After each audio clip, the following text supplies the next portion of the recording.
So today I'm going to make a set of tags using up some of my scraps of scrapbook paper. I have a huge box full of offcuts from 12 by 12 scrapbooking papers, and I really want to find projects where I can use several pieces at once. If I'm just using one at a time, I'm never going to get through them. So I've decided to collage some together to make backgrounds and then turn those into tags. I had a little look through this huge box and I sorted out some that I thought kind of went together, fairly neutral tones with a few greens and blues thrown in there. And what I'm going to do is collage those onto some pieces of A4 card, and then I'm going to die cut some tags from that. I thought it would probably be easier to sort of arrange it on a large piece and cut into it, rather than cutting out my individual tags and then trying to piece together little bits of card and paper on top. So I'm going to have a little think, arrange these pieces onto a couple of sheets of card, and then I'll be right back. Right, so I've glued on my pieces of paper how I want them. I thought I've got a fairly good balance of patterns and colours, and I've just set them aside to dry so that the glue's all dry, ready for me to do some die cutting. Now when I do my tags, I use a Sizzix die. I have my Tim Holtz Alterations does a giant tag.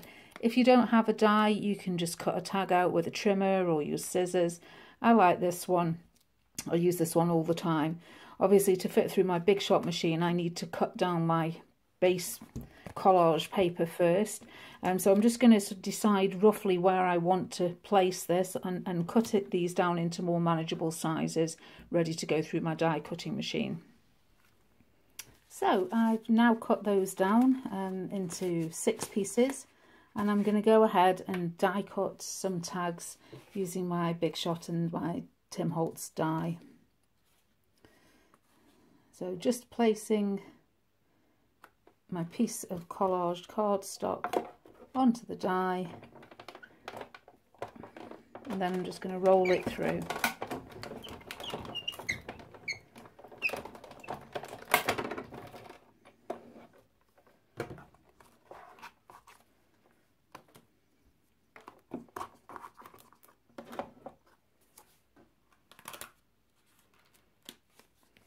And there's my first one. And I'll repeat this with all 6 pieces until I've cut my 6 tags out. So here we have our tags, and they look really nice. If there's any areas where the card that was layered is lifting up slightly, where you may have missed it with a bit of glue, just go under with a bit of glue stick or a PVA glue or purpose glue and stick it back down. The next thing I want to do is edge round these with some distress ink, just to give them a little bit of definition around the edges of the tags. Right, I'm going to use some frayed burlap distress ink, maybe a little vintage photo as well, to darken it down. And I'm just going to take my foam applicator and blend round the edge of the tag just to age it. It fits quite well with the style of the papers that I've used here. I'm just adding some of the vintage photo distress ink as well around the edge, just to darken it up a little bit. I think it just finishes it off a little bit more than the frayed burlap on its own.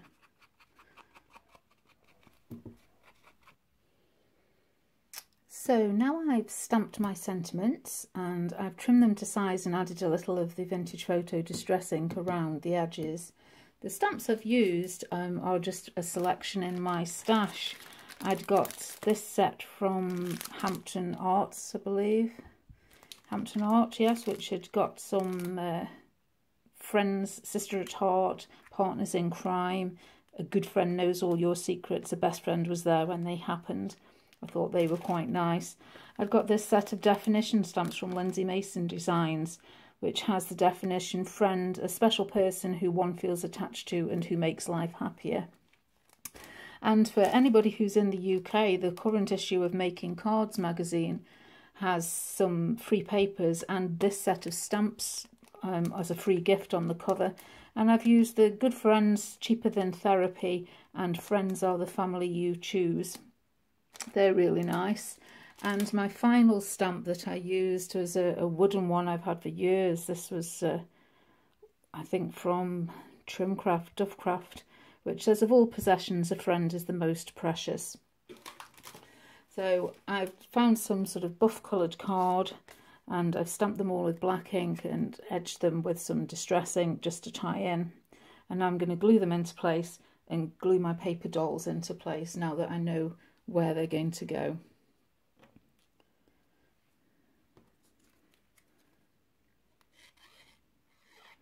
I'm just using, this is some Cosmic Shimmer acrylic glue. I keep it in a bottle with a fine nozzle.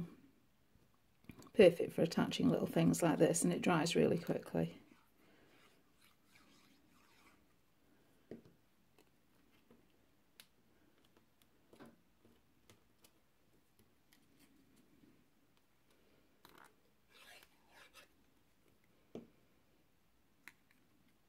This one I'm going to just put over the top of the figures because they're quite large.